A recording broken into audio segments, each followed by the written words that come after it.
Brain stroke अत्यंत गंभीर असा आजार असून या आजारामध्ये बहुतांश मृत्यू होऊ शकतो। ब्रेन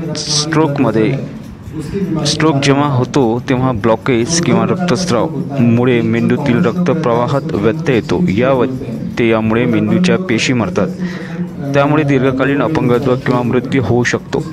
चेहरा झुकणे, हात कमकुवत होणे, बोलण्यात अडचणी यासारखी लक्षणं ओळखणे आणि आवश्यकतेनुसार आपत्कालीन सेवांना ब्लॉक करण्याची वेळ जीव वाचणारे ठरू शकते। याविषयी अधिक माहिती दिलेली आहे डॉक्टरांनी।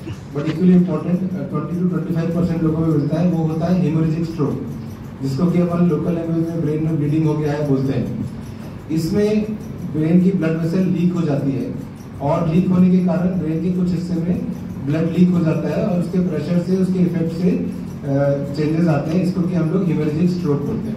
ठीक है, तो स्ट्रोक जो हेमोरेजिक स्ट्रोक है मोस्ट ऑफ द टाइम वो बीपी, हाई ब्लड प्रेशर के कारण होता है।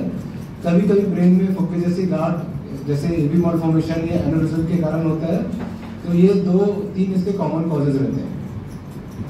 अगर हम इस्केमिक स्ट्रोक किस वजह से होता है पूछे, उसका कोई एक कारण नहीं होता है, उसके बहुत सारे रिस्क फैक्टर्स होते हैं।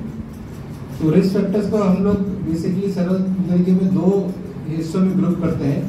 एक होता है नॉन मॉडिफाइबल रिस्क फैक्टर, जिसको कि हम मॉडिफाई नहीं कर सकते, जैसे कि इंक्रीजिंग एज, ठीक है, कुछ जेनेटिक फैक्टर्स जिनको फैमिली हिस्ट्री रहती है, ये सब चीजें हमारे कंट्रोल में, मनुष्य के व्यक्ति के कंट्रोल में नहीं रहती, इसलिए इसको हम नॉन मॉडिफाइबल रिस्क फैक्टर बोलते हैं।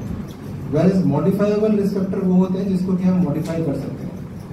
तो ये जो रहते हैं इसमें इंपॉर्टेंट रहता है ब्लड प्रेशर या हाइपरटेंशन, सेकंड रहता है डायबिटीज, थर्ड रहता है एबनॉर्मल कोलेस्ट्रॉल और फोर्थ इंपॉर्टेंट रहता है स्मोकिंग या टोबैको।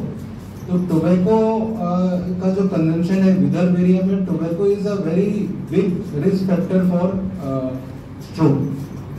इसके अलावा रहता है सीडेंटरी लाइफस्टाइल जिसमें ऑफिस वर्क ज़्यादा रहता है, बैठे रहते हैं, एक्सरसाइज नहीं करते हैं, और रहता है अनबैलेंस अनहेल्दी ईटिंग हैबिट, रात में खाना, ज़्यादा कोलेस्ट्रॉल, ज़्यादा ऑयली चीज़ें खाना। तो ये सारी चीज़ें रहती हैं मॉडिफाइबल रिस्क फैक्टर्स। ठीक है, तो स्ट्रोक का पेशेंट में इम्पोर्टेंट जो इस्केमिक स्ट्रोक के ट्रीटमेंट में अभी हम लोग के पास जो ट्रीटमेंट रहता है थ्रोम्बोलिटिक एजेंट जो रहते हैं, जिसको कि अपन क्लॉट बस्टर्स बोलते हैं।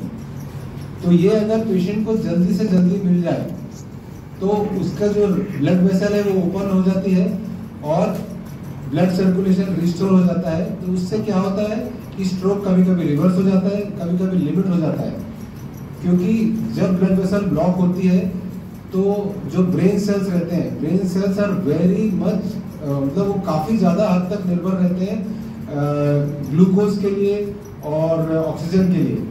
तो एवरी सेकेंड अराउंड 32,000 सेल्स की डेथ होती है। तो जैसे हम इसको जितना जल्दी से जल्दी अपन ब्लड वेसल को ओपन कर लें उतने कम सेल की डेथ होगी। तो इसलिए बोलते हैं कि टाइम इज ब्रेन। तो जो रिकमेंडेशन बोलता है कि 4.5 घंटे के अंदर में अगर पेशेंट हॉस्पिटल में पहुंच जाता है तो ये इंजेक्शन दिया जा सकता है। उसके बाद इस इंजेक्शन को हम आईवी फॉर्म में नहीं दे सकते, उसके बाद इससे बेनिफिट कम रहता है और रिस्क ज़्यादा रहता है। ठीक है, तो एक तो ये ट्रीटमेंट रहता है, पर कुछ सेलेक्टेड पेशेंट्स में, कुछ सेलेक्टेड सब ग्रुप्स में अपन एक ट्रीटमेंट जिसके बारे में डॉक्टर अमित भट्टी आपको बताएंगे अभी, 24 घंटे के अंदर में हम लोग ब्लड वेसल को में जो क्लॉट है उसको क्लॉट को रिट्रीव कर सकते हैं, जिसे कि मैकेनिकल थ्रोम्बेक्टमी बोला जाता है। ठीक है, इसके अलावा भी बहुत सारा ट्रीटमेंट रहता है।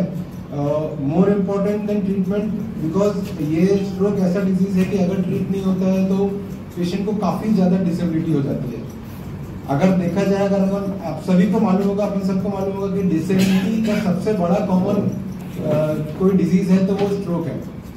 तो स्ट्रोक से पेशेंट अगर डिसेबिलिटी होती है तो पेशेंट तो सफ़र करता है, उसके अलावा एक फैमिली मेंबर और एक केयर टेकर और लगता है उसकी टेक केयर करने के लिए, उसकी डे टू डे एक्टिविटीज़ के लिए। तो डिसेबिलिटी प्रिवेंट करना रहता है, इसलिए स्ट्रोक को ट्रीट करना रहता है। बट बेस्ट तो ये रहेगा कि स्ट्रोक हो ही ना, तो इसके लिए प्रिवेंशन इज बेस्ट क्योर। तो जो भी मैंने अभी मॉडिफाइबल रीजंस बोले हैं उसको सबको अपने को कंट्रोल करना रहेगा। तो 40 की एज के बाद सबको एक बार स्क्रीनिंग करना चाहिए, ब्लड प्रेशर, डायबिटीज, कोलेस्ट्रॉल के लिए अगर हो तो उसका नियमित रूप से ट्रीटमेंट लेना चाहिए। ठीक है, इसके अलावा no tobacco, no smoking, alcohol बहुत कम मात्रा में लेना चाहिए और एक हेल्दी लाइफ रहना चाहिए, रेगुलर एक्सरसाइज करना चाहिए और बैलेंस फूड लेना चाहिए। ठीक है, जो which is rich in vegetables and fruits और कैलोरी वाली चीजें जैसे कोलेस्ट्रॉल की मात्रा इसमें कम होनी चाहिए।